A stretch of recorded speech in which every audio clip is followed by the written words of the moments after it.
Hey guys, welcome back to my channel Coding for Beginners by Newton School। तो हमारे questions की series चल रही है। लास्ट वीडियो में मैंने आपको वो पिरामिड, सीधा पिरामिड, उल्टा पिरामिड, 25/25 का स्क्वायर और basic structure generalise formula so that you can perform quite better in such kind of questions वो बताया था मैंने आपको। और वैसे अलग से भी एक सीरीज कराऊंगा जिसमें ऑलमोस्ट 20 to 30 में सिर्फ स्टार पैटर्न और वो वाले आपने देखेंगे 1, नेक्स्ट लाइन में 1 2, फिर 1 2 3 या 1 2 1 1 2 1 2, मतलब बहुत तरीके के होते हैं। वो सब 20-30 क्वेश्चन जो इंटरव्यू में एग्जाम में आते ही आते हैं वो मैं आपके करा दूंगा। फिलहाल एक चीज को ही लेके नहीं बैठ जाना है मुझे। अब जब मैं क्वेश्चन करा रहा हूँ तो कंडीशनल्स और फॉर लूप सबका यूज हो उन क्वेश्चंस में, और जो जनरली इंटरव्यू में मुझसे किसी इंटरव्यू में टीसीएस के इंटरव्यू में ही पूछा था फिबोनाची सीक्वेंस का, जावा में भी प्रिंट कराओ और C++ में भी। तो ये मत सोचेंगे कि बस लॉजिक आ गया, थोड़ा सा किसी एक लैंग्वेज स्पेसिफिक पे भी सब अच्छे से करके कैसे इनपुट लेते हैं और सारी चीज़ें ये कर लीजिएगा अगर रेज्यूमे में मेंशन करी है वो लैंग्वेज तो।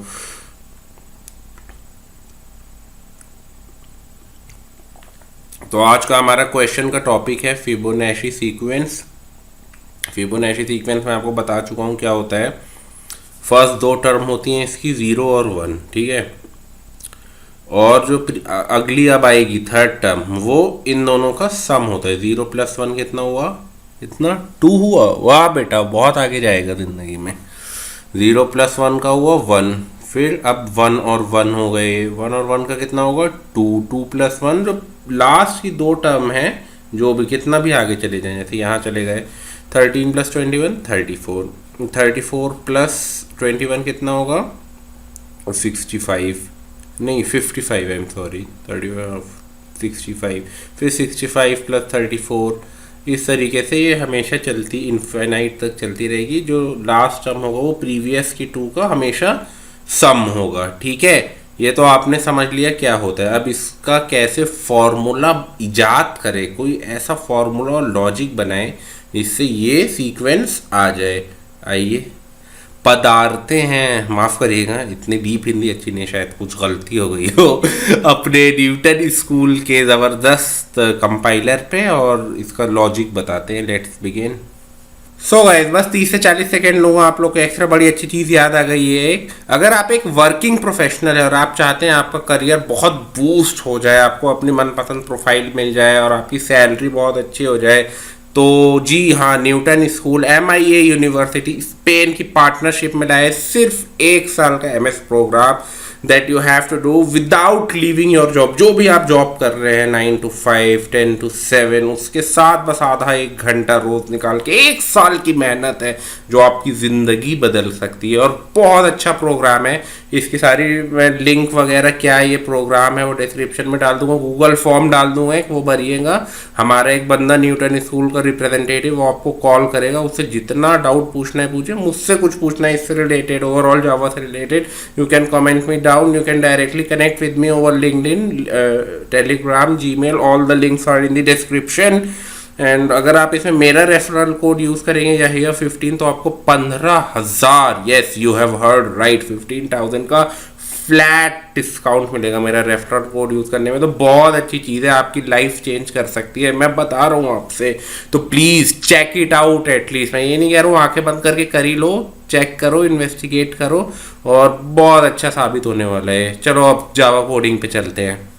तो हमारी जावा की साइट है गाइस, न्यूटन स्कूल पे आफ्टर प्लेसमेंट ₹0 टिल प्लेसमेंट, और इसमें साइन अप कर लीजिएगा अगर नहीं करा है तो। किसी भी तरह का जावा और JDK SDK कुछ नहीं, मतलब ID वगैरह आपको इंस्टॉल करने की ज़रूरत है। अगर आपका बेसिक कोर टू डुओ या i3 भी है कंप्यूटर मशीन, तो आप बहुत हैजल फ्री प्रोग्रामिंग किसी भी लैंग्वेज में, स्पेसिफिकली दिस कोर्स में जावा में कर सकते हैं। तो मैं लॉगिन करूंगा।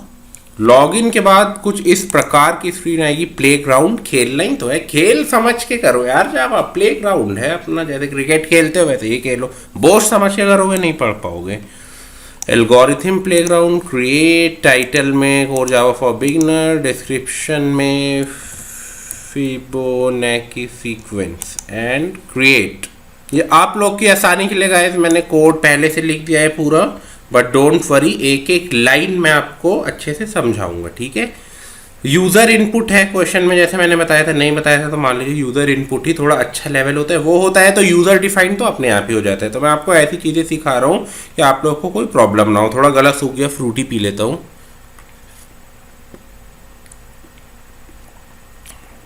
अदरवाइज यूज़र इनपुट है तो import java.util.scanner लिखना ही पड़ेगा। फिर आपका नॉर्मल कोड स्निपेट जो हर कोड में लिखते हैं, public class main, public static void main string args scanner s equal new scanner system dot in s एक ऑब्जेक्ट बना दिया स्कैनर क्लास का, so that we can take input. और इन 3 वेरिएबल मैंने करे, ए हमारा फर्स्ट टर्म है, बी 1 है, तो ये दोनों हमने पहले ही कर दिए। 0 और 1 पहला था, आपको याद होगा, तो ये पहले ही डिफाइन करने होते हैं। शुरू के 2 जो हैं 0, और एक सी ए वाला थर्ड है, ये अभी हमने कोई वैल्यू इस पर असाइन नहीं करी है, A0 B1। फिर हम यूज़र भाई साहब को एक मैसेज डिस्प्ले कराएंगे, प्लीज़ एंटर द लिमिट, ठीक है, वो डाल देगा। उसको इनपुट कैसे लेंगे, नेक्स्ट इंट से ले लेंगे, int n is equal to n, हमने लिमिट डिक्लेयर कर दी जितनी लंबी हमारी सीरीज होगी, और एससी ऑब्जेक्ट से नेक्स्ट डॉट इंट मेथड के थ्रू इनपुट ले लिया। तो अब तक कोड समझ आ रहा है। 3 वेरिएबल हमने डिक्लेयर करे, ए बी सी, ए और बी फर्स्ट टर्म है, सी थर्ड टर्म है, ए 0 और 1 पहले ही डिफाइन कर दिया है। यूज़र को एक मैसेज डिस्प्ले कराया, भाई एंटर द लिमिट, और वो लिमिट हमने अंदर ले लिया अपने मशीन के, ठीक है, एससी ऑब्जेक्ट के थ्रू। अब हम चला देते हैं for loop. For loop int I is equal to 1 से इनिशियलाइज करा और n तक चलाए। उसे 0 से करते तो n से लेस देन n होता, 1 से चला रहा हूँ तो इक्वल और लेस देन n है। ये इसका बहुत ध्यान रखना है, अगर 0 से चलाना है तो एक कम तक, तभी उतनी बार चलेगा जितनी वो n की वैल्यू होगा। 1 से चला रहे हैं तो वो वाला नंबर भी इंक्लूड होगा। एरेज भी मैं आगे पढ़ाऊंगा तो उसमें इंडेक्स 0 से स्टार्ट होता है, जो उसकी लेंथ होती है वो हमेशा लास्ट इंडेक्स से एक ज़्यादा होती है। खैर अभी मैं कंफ्यूज नहीं करना चाह रहा आप लोग को एरेज का, वो तब का तब देखा जाएगा, अभी कोई लेना देना नहीं उससे। तो बस ये याद रखिएगा कि 0 से शुरू कर रहे हैं तो आई इज लेस देन n तक जाएगा, और 1 से कर रहे हैं तो फिर वो वाला नंबर भी, जो भी लिमिट डाली है आपने, वो काउंट हो सकता है, नंबर हो सकता है, वो वाला भी इंक्लूड होगा, ठीक है। तो i equal to 1, I is less than equal to n, I plus plus, no surprises. फिर हम a को प्रिंट करा देंगे, ठीक है। अब बहुत ध्यान से सुनिएगा, ये समझ नहीं आए तो बहुत प्रॉब्लम होगी, बहुत आसान है, कुछ है ही नहीं, मजाक है बिल्कुल। a हमने प्रिंट करा दिया, ठीक है। a क्या है भाई, अभी a है हमारा 0, ठीक है, तो हमारा ये 0 प्रिंट हो जाएगा। कमेंट कर देता हूँ मैं, 0 प्रिंट हो गया इधर, a इक्वल 0 प्रिंट हो गया, ठीक है। फर्स्ट आइट्रेशन की बात कर रहा हूँ मैं, आइट्रेशन ऐसे लिख रहा हूँ 1, अब 2 यहाँ लिखूँगा आगे। अब क्या होगा, c जो है, c हमने कुछ डिक्लेयर नहीं करा था, आपको याद होगा, उसमें हमने a प्लस बी को ऐड कराया। a कितना था 0, b कितना था 1, 0 प्लस 1, तो यहाँ हमारा c कितना हो गया, c हो गया हमारा, कमेंट कर देता हूँ मैं, 0 प्लस 1 इक्वल 1, तो c हो गया हमारा 1 फर्स्ट आइट्रेशन में।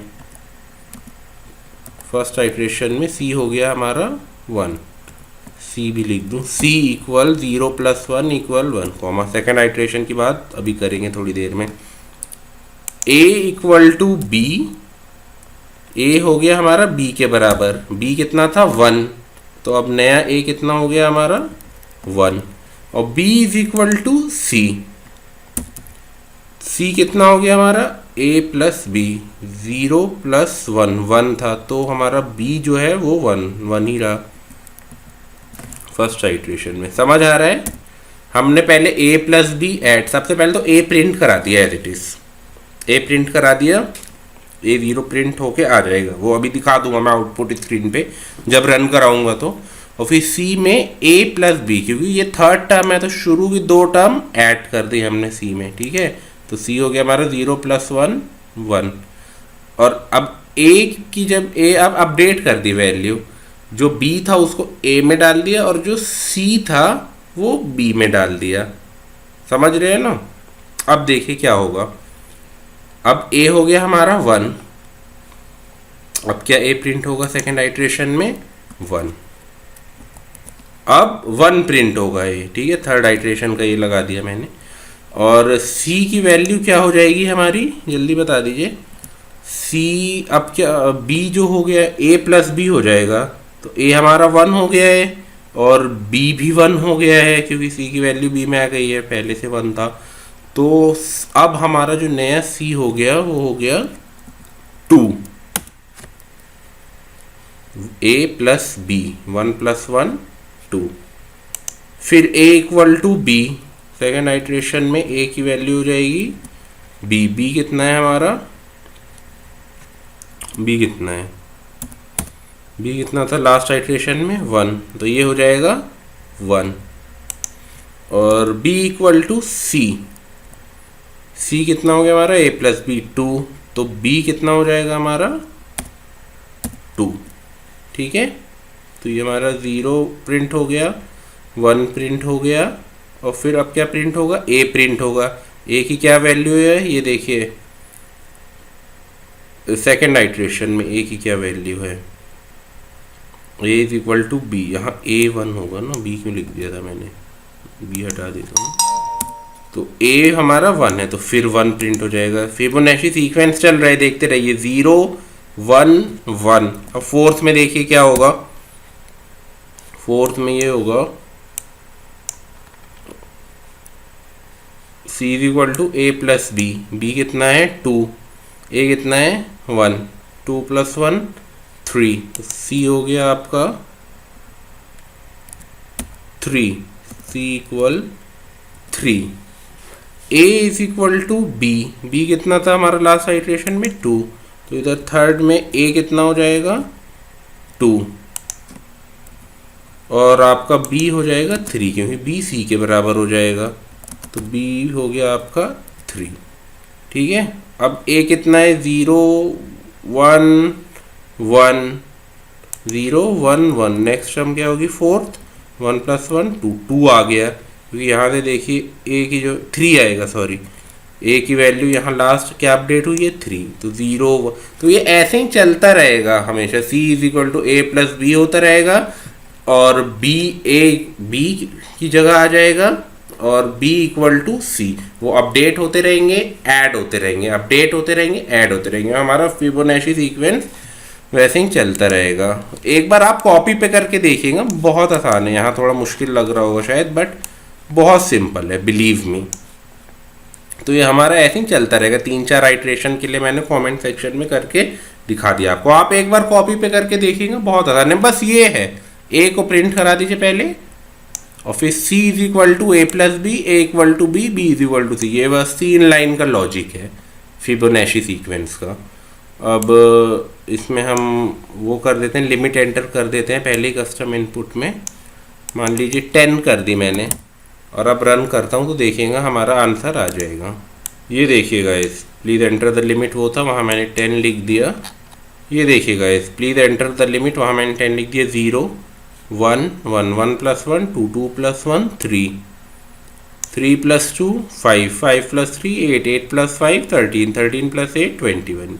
ये हमारे 10 डिजिट प्रिंट हो गए हैं।